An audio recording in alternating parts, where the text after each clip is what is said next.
جہاد جدوجہد سے ہے، تو جدوجہد دراصل دین کے غلبے کے لیے جدوجہد اور کوشش کرنا، یہ جدوجہد اور کوشش کرنا دو طریقہ کار سے ہے۔ ایک تو یہ جدوجہد اور کوشش نظم و ضبط اور تنظیمی طاقت و قوت کے ذریعے سے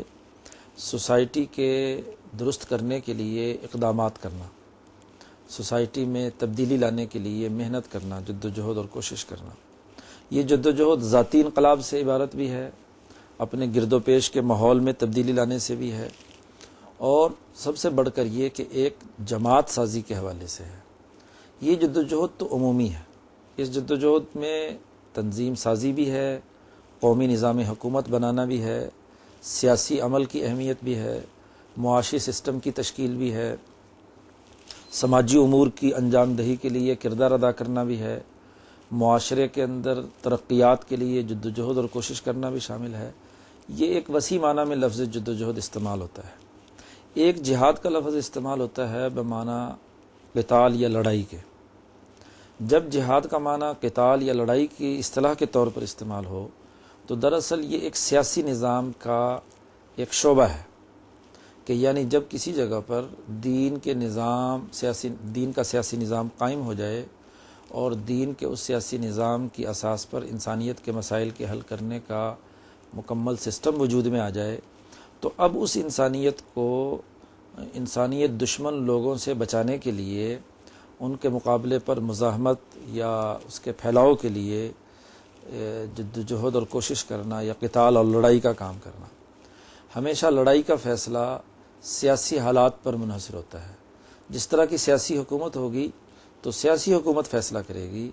حکومت فیصلہ کرے گی کہ کس جگہ پر قتال کرنا ضروری ہے اور کس جگہ پر قتال کے نتائج وہ غلط بھی نکل سکتے ہیں۔ تو یہ حالات و واقعات کی بنیاد پر ہے۔ اس لیے قتال ہر وقت مسلمان پر نہیں ہے۔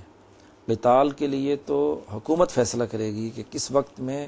کون سا کام کرنا ضروری ہے، لیکن مطلق جہاد یا جدوجہد کا عمل وہ مسلسل جاری ہے، تنظیم سازی ہے، قومی نظام حکومت کی تشکیل ہے۔ تو اگر کسی سوسائٹی میں دین کا نظام غالب نہ ہو تو غلبے کے لیے جدوجہد اور کوشش کرنا یہ پہلا فریضہ ہے، اور جب غالب آ جاتا ہے، سسٹم بن جاتا ہے، آپ کا نظام تشکیل پاتا ہے، اور پھر انسانیت کو کوئی خطرہ لاحق ہوتا ہے، اس سوسائٹی کو خطرہ لاحق ہوتا ہے ایسے لوگوں سے جو اس کے حقوق سلب کرنا چاہتے ہیں، ظلم کرنا چاہتے ہیں، اپنی معاشی تسلط حاصل کرنا چاہتے ہیں، تو ان کے مقابلے میں مزاحمت کا عمل پھر یہ قتال کا عمل ہے۔ اسی لیے قتال فی سبیل اللہ کے لیے لازمی قرار دیا گیا کہ اس کے نتیجے میں فتنہ ختم ہونا چاہیے۔ قرآن حکیم نے کہا کہ ان سے جہاد اور قتال کرو حتی لا تکون فتنہ، کہ فتنہ ختم ہو جائے۔ لیکن اگر کسی عمل کے نتیجے میں فتنہ بڑھتا ہے، انتشار پیدا ہوتا ہے سوسائٹی میں، تقسیم در تقسیم کا عمل ہوتا ہے، انسانی حقوق سلب ہوتے ہیں، آزادی کی جگہ پر غلامی پیدا ہوتی ہے، تو یہ دین کی اصلاح کے اندر جہاد قرار نہیں پائے گا۔ وہ دراصل وہ جہاد فی سبیل اللہ نہیں ہے، بلکہ جہاد فی سبیل الطاغوت کا عمل ہے۔ تو جہاد کے لیے ضروری ہے کہ وہ مواقع موجود ہوں، وہ ماحول موجود ہو جس میں ایک حکومت فیصلہ کرے کہ اسے اب کیا اقدامات کرنے ہیں اور کیا نتائج حاصل کرنے ہیں۔ لیکن مطلقاً جدوجہد اور کوشش جو قرآن حکیم میں بار بار کہی گئی، وہ جہاد کا عمل، جدوجہد اور مزاحمت کا عمل، انقلابی سوچ کا عمل، تنظیم سازی کا عمل، سیاسی نظام کے قائم کرنے کا عمل، یہ قیامت تک جاری ہے، اور یہ ہر وقت ہر آدمی کو، ہر مسلمان پر لازمی ہے کہ وہ اپنے نظریے کا نظام قائم کرنے کے لیے جدوجہد اور کوشش کرے، اس کے لیے کردار ادا کرے۔